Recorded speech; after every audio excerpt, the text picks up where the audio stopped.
Blacklock's today published an incredible article about, and this is for the second time in 2 weeks, the federal government learning the hard way that charter rights matter. And last week it was WestJet.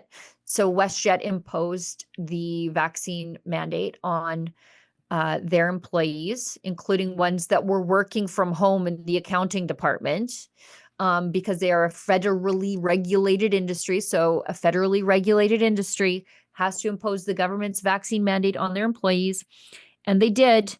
And that those WestJet employees, or at least that one, won her case for the violation of her religious freedoms. Now, the feds didn't have the opportunity to offload their charter violations onto a private company that's federally regulated. They are responsible for it themselves this time.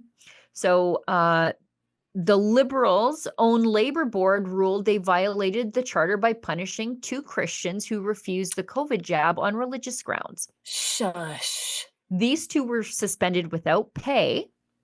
And so this is, as I said, first reported by Blacklocks.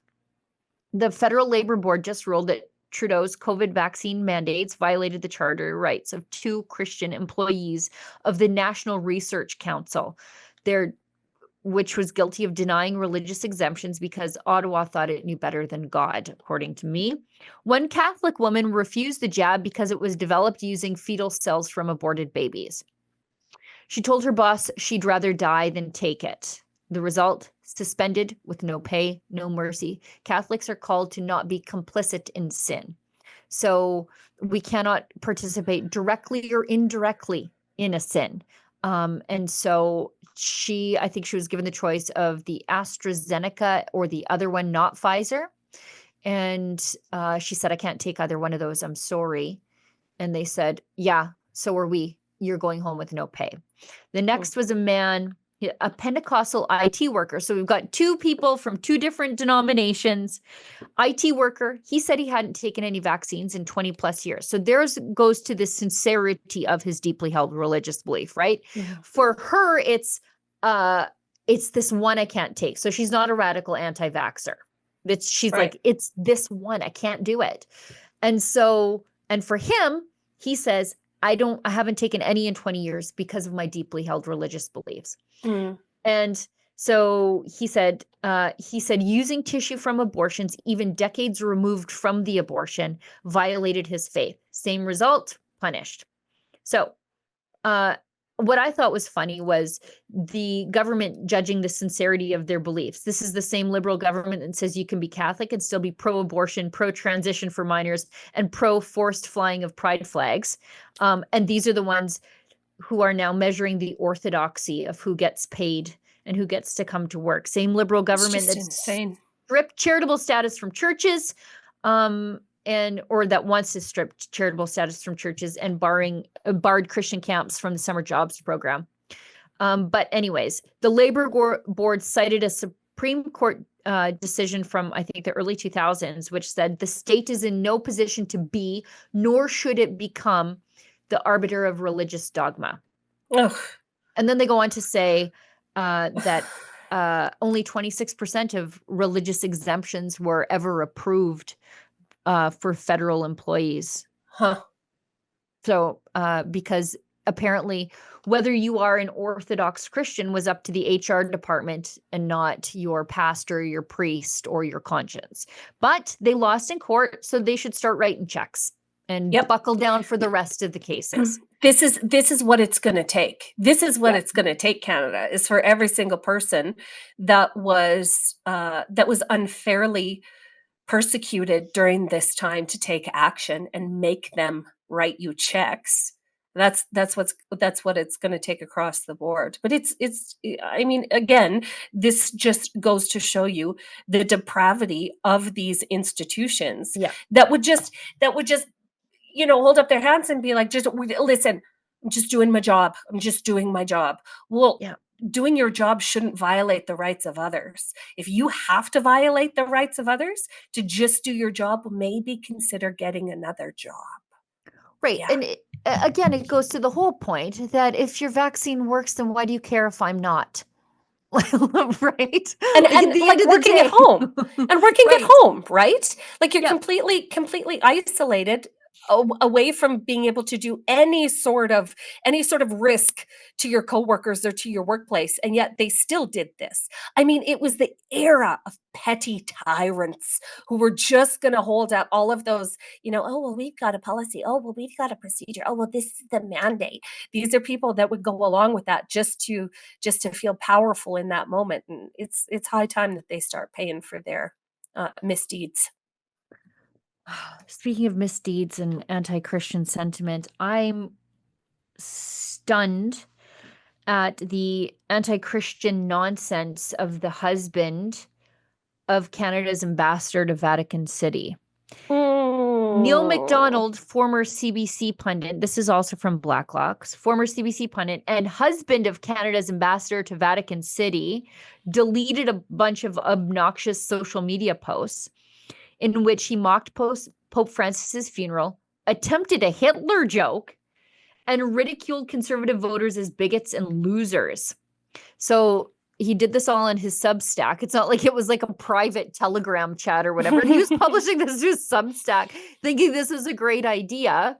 And his wife is Joyce Napier. She's an ex-CTV reporter who a year ago became the $200,000 a year ambassador to Vatican City.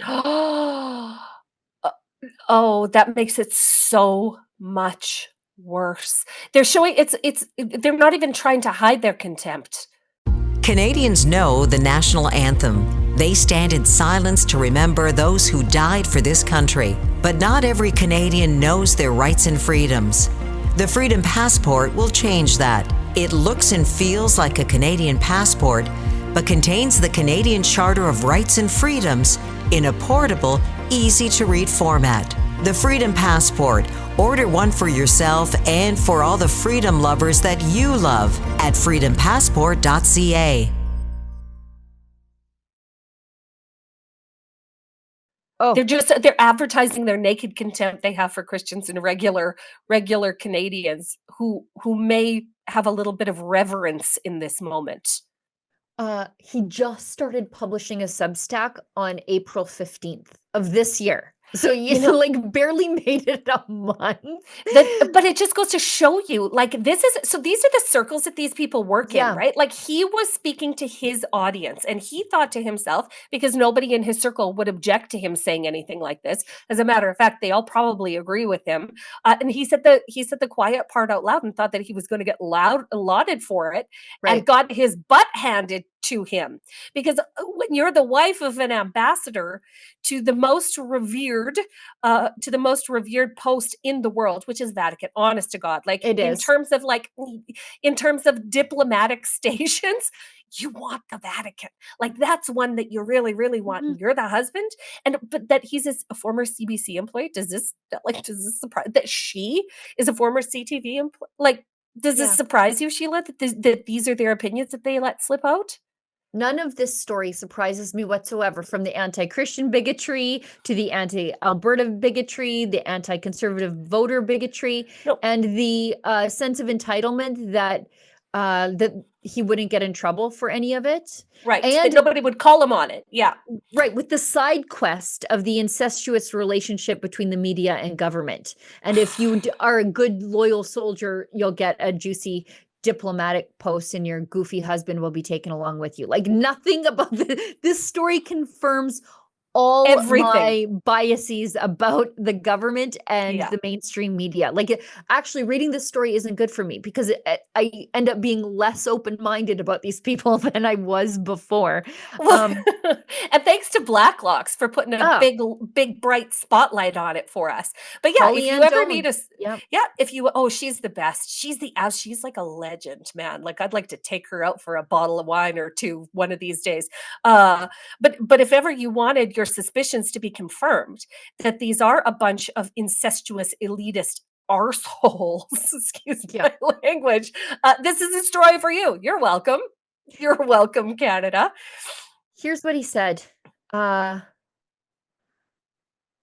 the April 26th funeral mass for Pope Francis, MacDonald mocked the ceremony as plodding and irrelevant, though he was sitting, quote, remarkably close to Pope Francis's coffin. It has no effect on me whatsoever. Then get up and give somebody else the chair. Like, it's easy to mock such ceremony, wrote MacDonald.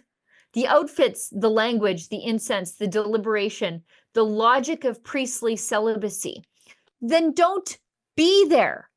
Imagine mocking a millennia's old ceremony of particular relevance to 2 billion plus people on the face of the earth, and taking advantage of your close viewpoint to make fun of it, while lacking the self-awareness of someone like me being able to say the exact same things about perhaps the pride parades.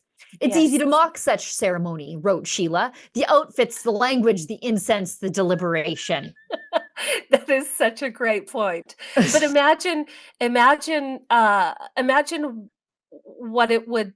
Imagine that we have a prime minister of Canada who claims to be a Catholic, who knows that this happened and didn't immediately recall. Fire everybody. That's right. If Mark Carney was a true Catholic, he would be recalling that ambassador and her jackwagon husband home from the Vatican to be put, in the, I don't know, with the further outreaches of Siberia. That's where they would get a posting if Mark Carney was a real Catholic. But we know that Mark Carney he's not, because of his support of all things gender ideology, and abortion. He wrote about Polyev too. He attempted a Hitler joke, saying of Polyev, there have been, of course, even Hitler comparisons. I'm guessing Hitler's treatment of journalists was somewhat harsher, but whatever. Wow, funny. That was a real good swing and a miss, sir. Yeah, real big swing and a miss. What a laugh riot. He's just then he calls conservative voters bigots and losers.